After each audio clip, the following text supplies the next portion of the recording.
کون سے فقراء اور مساکین ایسے تھے جن کو آپ نے دھتکار کے بھیج دیا ہو کہ چلے جاؤ یہاں سے، اور یہ تو آ جاتے ہیں، بس ان کا یہی کام ہے؟ کون سے فقراء اور مساکین ایسے تھے؟ اور میں نے آپ کو بتائی تھی وہ بات کہ عید کے دن آپ صلی اللہ علیہ وسلم کھڑے ہوئے اور وہ بچے جا رہے ہیں اور کوئی بچے کھیل رہے ہیں اور ایک بچہ اداس کھڑا ہوا ہے سائڈ پہ. تو آپ نے پوچھا بیٹا کیا بات ہے؟ وہ رونے لگا. آپ نے فرمایا کیا بات ہے، تم بچوں کے ساتھ کھیلتے نہیں ہو، تم نے کپڑے نہیں وہ پہنے. اس نے کیا کہا کہ میرے باپ کی شہادت ہو گئی اور میری ماں نے دوسری شادی کر دی، میرے ستیلے باپ نے مجھے گھر سے نکال دیا، اب میرے پاس کوئی بھی نہیں ہے. تو آپ نے کیا فرمایا؟ آپ کی آنکھوں میں آنسو آ گئے. فرمایا کیا تم یہ پسند کرو گے کہ محمد صلی اللہ علیہ وسلم تمہارے باپ ہو اور عائشہ تمہاری ماں ہو اور فاطمہ تمہاری بہن ہو؟ تب اس نے آپ کو پہچانا تھا اور وہ آپ سے لپٹ گیا. آپ صلی اللہ علیہ وسلم اس کو گھر لے آئے اور عائشہ رضی اللہ تعالیٰ عنہ سے کیا فرمایا؟ عید کے دن اللہ نے تمہارے لیے تحفہ بھیجا ہے. جب آپ صلی اللہ علیہ وسلم فوت ہوئے تو اس نے کہا اب میں یتیم ہوا ہوں. کسی میں اتنی کریج ہے؟ آپ صلی اللہ علیہ وسلم دکھی ہو جاتے تھے لوگوں کا دکھ دیکھ کے. ابھی نبوت نہیں ملی تھی، نبوت سے پہلے کی بات ہے کہ ایک جگہ کے کچھ فقراء آئے تھے تو آپ اتنے دکھی ہو گئے، گھر آئے. خدیجہ رضی اللہ تعالیٰ عنہ نے پہچان لیا، پوچھا کیا بات ہے، آپ کیوں اتنے دکھی ہیں؟ فرمایا میں نے ان فقراء محتاجوں کو دیکھا ہے تو میرا دل دکھی ہو گیا. تو خدیجہ رضی اللہ تعالیٰ عنہ نے اپنے غلام کو حکم دیا، لے کر آئے وہ اشرفیاں، اور اتنی اشرفیاں آپ کے سامنے ڈھیر لگا دیں کہ آپ ان کے پیچھے چھپ گئے. فرمایا یہ سب آپ کے لیے، آپ جیسے مرضی خرچ کریں. تو انہوں نے اپنے اوپر خرچ کرنی تھی. کوئی جو کہیں کہ ہمارے تو اپنے گھر میں کھانے کو نہیں ہے، اب ایک اور بچہ لے آئے آپ. ہم تو یہ سوچتے ہیں نا، ہمارے اندر کہاں اتنے دل ہیں کہ ہم اپنا نوالا کیا کسی کو دیں گے؟ ہمارے پاس تو ایکسٹرا بھی پڑا ہو تو کہتے ہیں کل کے لیے رکھ لینا، مہینے بھر کے لیے رکھ لینا، اپنے لیے رکھ لینا، ہو سکتا ہے کوئی آ جائے گا مہمان اس کے لیے رکھ لینا، لیکن فقیر کو نہیں دینا. ہمارے دل کتنے تنگ ہیں اور ہم کتنے پیچھے ہیں. مجھے تو کہیں اپنا آپ نظر ہی نہیں آتا کہ ہم اس میں کہیں نظر تو آئے، کہیں نظر بھی نہیں آتے.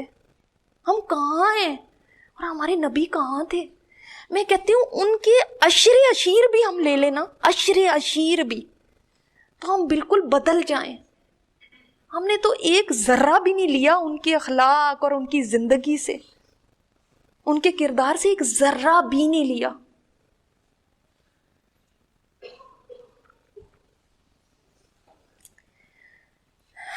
اب اپنے غلام کی دعوت قبول کرتے تھے. غلام کی دعوت قبول کرتے تھے. اس نے کیا کھلانا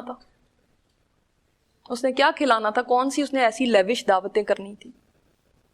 اس کا مطلب اس کے ساتھ بیٹھنے میں آر محسوس نہیں کرتے تھے. یہ غلام ہے، میں اس کی دعوت قبول کروں؟ کیا میرے پاس اتنا فالتو ٹائم ہے؟ اب میں ان جیسوں کے پاس جاؤں گا؟ نو، ایسے نہیں تھا. اللہ اکبر. کھانے اور لباس میں ان پر برتری نہ اختیار فرماتے تھے کہ میں کھانا میں یہ کروں اور میرا لباس ایسا ہو اور ان سے بہتر ہو. ہمارے تو جیسا بھی کوئی پہن لینا تو ہم کہتے ہیں لو اب آئندہ سے یہ میں نے نہیں پہننا کیونکہ فلانے نے بھی یہ پہنا ہوا تھا، کسی اور نے بھی ایسا بنوا لیا. وہ تو غلاموں کے اوپر بھی لباس میں برتری نہیں کرتے تھے اور کھانے میں برتری نہیں کرتے تھے. ہم تو اپنے جیسوں کا بھی برداشت نہیں کرتے اپنے جیسا. پھر ہم کہتے ہیں ہم عاجز مزاج بہت ہے. اور تکبر کیا ہوتا ہے اور اپنی بڑائی کا احساس کیا ہوتا ہے؟ جو آپ کی خدمت کرتا آپ خود اس کی خدمت فرماتے. سبحان اللہ. یعنی اپنے ملازموں کے، اپنے غلاموں اور ان کے ساتھ مل کے کام کروا دیا کرتے تھے. یعنی کہ میں یہاں پہ بیٹھا ہوں، ایک دفعہ ایسا ہوا کہ صحابہ کرام کسی جگہ پہ گئے، ایک صحابی نے فرمایا کہ میں جانور ذبح کروں گا، دوسرے نے فرمایا میں اس کی کھال اتاروں گا، تیسرے نے فرمایا میں گوشت بناؤں گا، میں پکاؤں گا. آپ نے فرمایا میں لکڑیاں جمع کروں گا. تو انہوں نے کہا یا رسول اللہ نہیں، آپ کیسے، آپ کیوں کریں گے؟ آپ نے فرمایا کہ نہیں، میں نہیں یہ پسند کرتا کہ میں اونچا ہو کے بیٹھوں اپنے ساتھ والوں میں. ایک دفعہ بدر میں جس وقت آپ کو پتا ہے کہ سواریوں کی بھی قلت تھی، 313 صحابہ ہیں اور سواریاں صرف 75 ہیں. اس وقت ایک ایک سواری پہ ایک سے زیادہ ظاہر ہے لوگوں کو کرنا تھا، تو 3 لوگ ایک سواری پہ تھے. آپ صلی اللہ علیہ وسلم کے ساتھ کون کن کی آپ کے ساتھ ہوئی سواری شیئر کرنے کی باری؟ حضرت علی کی اور ابو لبابہ رضی اللہ تعالیٰ عنہما. تو حضرت علی کو اب یہ ہوا کہ آپ صلی اللہ علیہ وسلم کے ساتھ ہم کیسے اس طرح کریں کہ آپ صلی اللہ علیہ وسلم چل رہے ہیں اور ہم اوپر بیٹھے، تو یہ تو نہیں ہو سکتا. تو انہوں نے ایسے جیسے ایک بہانے سے کہا کہ یا رسول اللہ ہم تو جوان ہیں، کوئی نہیں ہم تو چل لیں گے، تو آپ اوپر بیٹھے. آپ نے فرمایا، اب یہ تو ظاہر ہے وہ تو جوان تھے ہی آپ صلی اللہ علیہ وسلم سے زیادہ، لیکن آپ یہ تو نہیں فرما سکتے تھے نہیں میں تم سے زیادہ جوان ہوں. آپ نے کیا فرمایا کہ تم میرے سے طاقت میں زیادہ نہیں ہو اور میں تم سے زیادہ نیکی میں، یعنی جیسے نیکی کی ہرس یا نیکی کی جو محتاجی ہے مجھے تم سے زیادہ نہیں ہے. یعنی مجھے بھی اتنی نیکی چاہیے جتنی کہ تمہیں چاہیے. ایسا نہیں ہے کہ میں تو آلریڈی اتنا کر رہا ہوں مجھے کیا ضرورت ہے، نہیں مجھے بھی اتنی نیکی چاہیے جیسے تمہیں چاہیے. سبحان اللہ. یعنی ایسا نہیں تھا کہ اپنے ساتھیوں میں برتری کریں، ایسا نہیں تھا کہ آپ صلی اللہ علیہ وسلم انٹر ہو رہے ہوں تو سب صحابہ کھڑے ہو جائیں اور سلوٹ کریں، ایسا نہیں ہوتا تھا. آپ صلی اللہ علیہ وسلم یہ پسند نہیں فرماتے تھے. ورنہ ایک صحابی کہیں سے آئے تھے تو انہوں نے فرمایا کہ یا رسول اللہ وہ بڑے بڑے بادشاہ ہیں، ان کے جو درباری ہوتے ہیں ان کے آگے جھکتے ہیں، ہم بھی آپ کے آگے جھکنا چاہتے ہیں. آپ نے فرمایا نہیں، اگر سجدہ کسی کو جائز ہوتا تو صرف عورت کے لیے ہوتا کہ وہ اپنے شوہر کو سجدہ کرے، لیکن وہ بھی جائز نہیں ہے.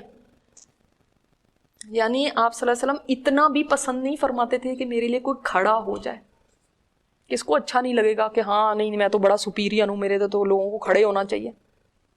لوگ کیا کیا نہیں کرواتے، لیکن آپ صلی اللہ علیہ وسلم کی عاجزی اتنی زیادہ تھی. تو برتری اختیار نہیں فرماتے تھے. آپ کی خدمت جو کرتا تھا آپ خود اس کی خدمت فرماتے تھے. اپنے خادم کو عتاب نہیں کرتے تھے، کبھی ڈانٹتے نہیں تھے، اس پہ غصہ نہیں کرتے تھے، یہاں تک کہ کبھی اسے اف تک نہیں کہا. حضرت انس فرماتے ہیں نا کہ میں نے 10 سال خدمت کیا، بچہ ہے بچے کو کیا پتا چلے گا، اس کی امی تو چھوڑ گئی ہیں، تب جو مرضی اس کو کہتے رہے. لیکن آپ صلی اللہ علیہ وسلم نے کبھی اف پتہ ہے جو کلمہ ہے نا وہ غصے کا کلمہ نہیں ہے، وہ صرف ناگواری کا کلمہ ہے. اف ایسے ہے جیسے کوئی کہہ دے یہ ہے اف، کہ بس صرف ناگواری ایسے کرنا، یہ بھی نہیں. غصہ تو دور کی بات ہے. اللہ اکبر. کیوں نہ آپ کی تعریفیں زمین و آسمان میں ہوں کہ واقعی آپ اس قابل تھے. کیوں نہ آپ کی تعریفیں دنیا اور آخرت میں ہوں. کیوں نہ اللہ تعالیٰ پھر فرمائیں وَرَفَعْنَا لَكَ ذِكْرَكَ، کہ نبی ہم نے تو آپ کا ذکر بلند کر دیا. میں اور آپ کی تو تعریف کریں یا نہ کریں سے کیا فرق پڑتا ہے، جن کا ذکر اللہ نے بلند کر دیا ان کو میرے اور آپ کے جیسوں کی تعریف کی ضرورت کیا ہے. غرض آپ صلی اللہ علیہ وسلم کے اوصاف کا احاطہ بیان میں لانا ممکن نہیں ہے، لہٰذا اسی مختصر بیان پر اکتفا کیا جاتا ہے. اللہ سبحانہ تعالیٰ سے دعا ہے کہ اس حقیر سی پونجی کو قبول فرمائے، آمین. اور ہمیں سید المرسلین اور امام الانبیاء والمتقین خیر الخلائق محمد صلی اللہ علیہ وسلم کی پیروی کی توفیق دے. اے اللہ تو نبی صلی اللہ علیہ وسلم پر اور آپ کی آل پر اور آپ کے اصحاب پر درود و سلام بھیج اور ہمیں قیامت کے روز آپ کے پرچم کے نیچے جگہ نصیب فرمانا، آمین یا رب العالمین. یہ تھی یہ کتاب تجلیات نبوت. گو کہ حق تو ادا نہیں ہوا، اس کا حق تو ظاہر ہے. آپ صلی اللہ علیہ وسلم کی سیرت ایسی ہے کہ یعنی اگر بیان کی جائے نا، ایک ایک چیز کو لیا جائے اور آپ صلی اللہ علیہ وسلم کی جو اوصاف ہیں ان کو بیان کیا جائے، وقت ختم ہو جائے گا، لیکن آپ کے اوصاف ختم نہیں ہوتے، اتنے آپ کے اوصاف ہیں. لیکن ایک بات میں ضرور کہوں گی کہ سیرت پڑھنے کے بعد جو ہم نے یہ سارا سفر کیا سیرت کا، اور الحمدللہ کورس ایک مکمل ہو گیا، لیکن یہ کوئی پیغام ہمیں دے گیا، ہمیں کچھ اس سے کچھ لینا چاہیے. صرف یہ نہیں کہ ہم نے پڑھ لیا ہمیں پتہ چل گیا ایسے ایسے، بلکہ پیغام ہمیں یہ لینا چاہیے آج کی زندگی کے اندر کہ جب ہم دیکھتے ہیں آپ صلی اللہ علیہ وسلم نے اتنے غم اٹھائے، اتنی تکلیف اٹھائی، آپ صلی اللہ علیہ وسلم نے اپنی پوری زندگی میں ہم دیکھتے ہیں سوائے ہارڈ شپ کے ہم کوئی چیز نہیں دیکھ رہے. آپ دیکھتے ہیں نا کہ ڈومینیٹنگ ایک چیز ہے آپ کی زندگی میں اور وہ ہے ہارڈ شپ، تکلیف، سختی، مشکل. جب میں پڑھا رہی ہوتی تھی آپ کو یہ سب کہ آپ کی زندگی میں ایسی ایسی تکلیفیں آئیں، کچھ آپ کے دل پہ بھی تو ہوتا ہوگا, کوئی خیال آتا ہوگا, کوئی بات آتی ہوگی. جب آنسو نکلتے تھے تو کیا بات آپ محسوس کرتے تھے؟ کوئی چیز اپنے آپ میں کہتے تھے آپ؟ کوئی بتائے گا؟ جی آپ بتائیں.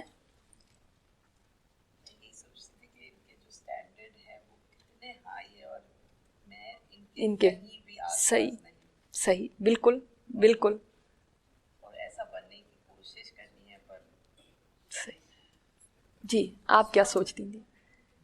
جی جو بھی ہم نے پڑھا ہے اتنا تعلیم کا ان کا صبر, ان کا اقدار, ان کی سیکریفائزز, ان کا نرمی, یہ ساری چیزیں پہلے تو ہم خود اپنائیں, پھر ہم آگے اپنے گھر سے صحیح بالکل بالکل بالکل مثالیں دیں. طرح طرح کی مشکلات ہر دن ہم فیس کر رہے ہوتے ہیں, تو اس کے حوالے سے اگر ہم سمجھانا شروع کریں تو بات جلدی سمجھ آ سکتی ہے. بالکل. جی آپ پیچھے. ہاں سب سے زیادہ تو شکر گزاری انسان میں چاہیے کہ مطلب جی فیلنگ آتی تھی کہ مطلب ان کے ساتھ یہ ہو رہا ہے, ہماری زندگیاں کیا ہے. بالکل.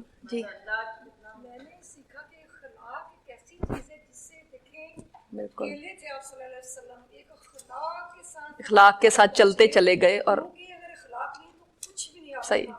سکتی. اچھا یہ آپ لوگ جو بتا رہے ہیں نا ماشاءاللہ بہت اچھا بتا رہے ہیں. جی بتائیے. وعلیکم السلام.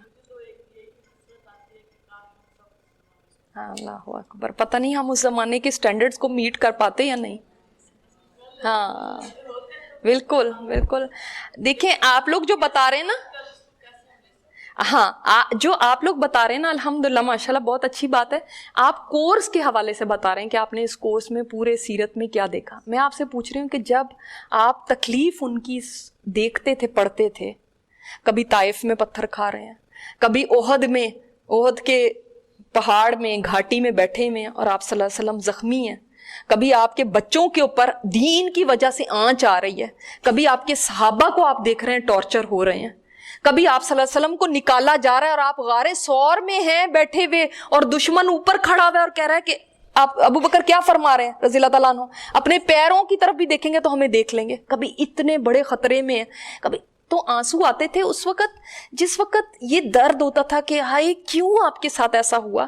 ایک بات میں اپنی آپ کے ساتھ شیئر پہلے کرتی ہوں کہ مجھے کیا محسوس ہوتا تھا, اور میں آپ کو ان لائنز پہ چاہتی ہوں کہ آپ سوچیں. جب میں روتی تھی اور جب میں یہ سارا پڑھتی تھی اور آپ کو پڑھاتی تھی تو ایک چیز جو میرے دل میں خیال آتی تھی کہ نیور اگین, میرے نبی کبھی دوبارہ نہ روئیں, کبھی ان کے اوپر کوئی تکلیف نہ آئے, اللہ کبھی ان کو کوئی غم نہ پہنچے. وہ جو غم گزر چکا وہ ان کے اوپر گزر چکا, اس کا ہم کچھ نہیں کر سکتے, لیکن اللہ کبھی دوبارہ نہیں ان کے اوپر, اللہ ان کو کبھی کوئی آنچ نہ آنے دینا. پھر یہ ذہن میں بات آتی ہے کہ قیامت کے دن ان کو میری وجہ سے کوئی تکلیف نہ پہنچے, کہیں ایسا نہ ہو کہ وہ میری وجہ سے شرمندہ ہوں. اگر انہوں نے یہ کہہ دیا کہ میں نے تمہیں کیا سکھایا تھا اور کیا بتایا تھا, تمہیں بھول گئے تھے میرے طائف کے پتھر, تمہیں بھول گیا تھا کہ میں نے احد میں کیسے زخمی دانت مبارک دندان مبارک شہید ہو گئے تھے, تو کیا تمہیں یہ سب بھول گیا تھا؟